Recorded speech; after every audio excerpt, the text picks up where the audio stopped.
Mad Max Fury Road was an objectively good movie, and one of the best times I've ever had in the theater. The story, the acting, the sheer audacity of it, all wonderful. The movie was also remarkable in that it gave us something that we don't often see, then or now. Middle-aged or old women, a whole group of them being portrayed positively and, more importantly these days, realistically. There's no shortage of perfect girl bosses in film and TV. Collectively, we're all rather sick of them. The many mothers, badasses though they were not superpowered women. They were women with all of the frailty that implies, though they powered through those frailties to make a difference. They identified themselves first and foremost as mothers, something we saw even more of in the later film Furiosa. They were caregivers. They were people who make things grow. And in their brief time with the young women under their care, they were able to pass on that wisdom and steer the girls away from cynicism. Even in the most wholesome of Hallmark movies, we don't get a lot of this from older women on the screen. Instead, we are more often confronted with meddling mothers and mothers-in-law, conniving women like Gemma Teller from Sons of Anarchy, who are hell-bent on ruining the joy of younger women and maintaining control over their sons. Bitterness is a common theme in older women. We all remember the mom from Titanic. Ugh. Worse, we're now being confronted with a slew of cougars who behave like desperate, oversexed predators, all while complaining about similar behavior when displayed in men. If you have never heard of MILF Island, consider yourself lucky. These pervasive archetypes seem to set up a weird combativeness between older women and younger women, like we're competing. In my video about older men, I mentioned Don Draper taking a young Peggy under his wing. It was a positive interaction, despite Don's, we'll just say questionable behavior when it comes to women sometimes. A male character is often seen as a mentor to both sexes. It works and it's realistic.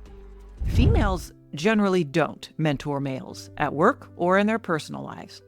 Only in very rare cases.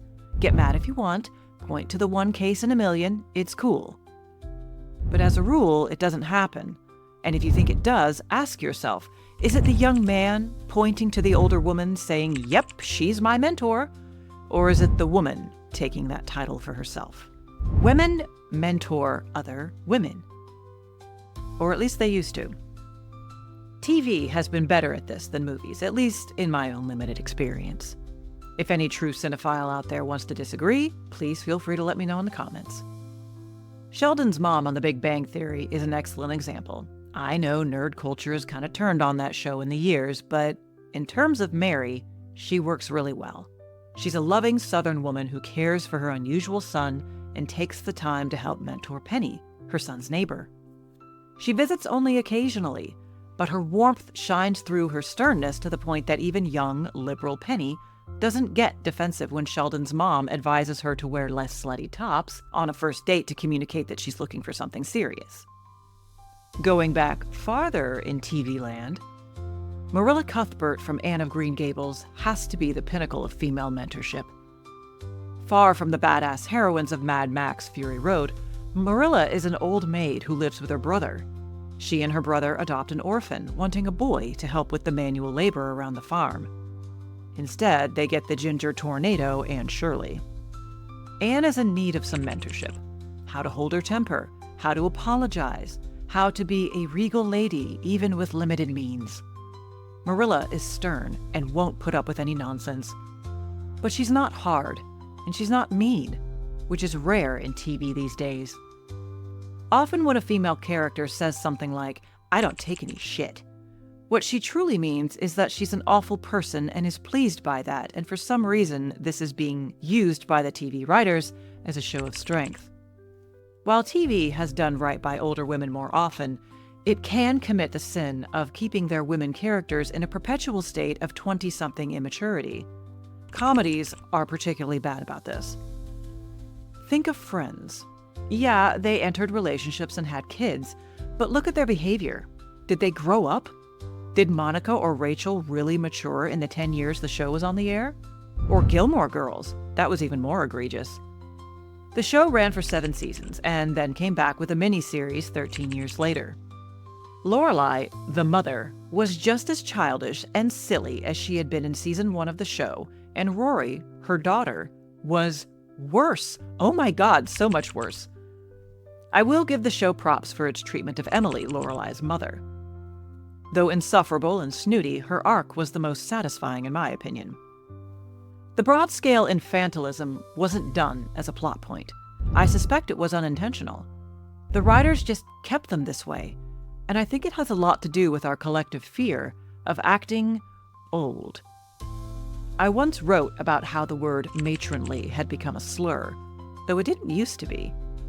Instead, we now have the expectation for women in their 50s to adopt the same look, lifestyle, and mannerisms as girls in their 20s. Why? Is that progress?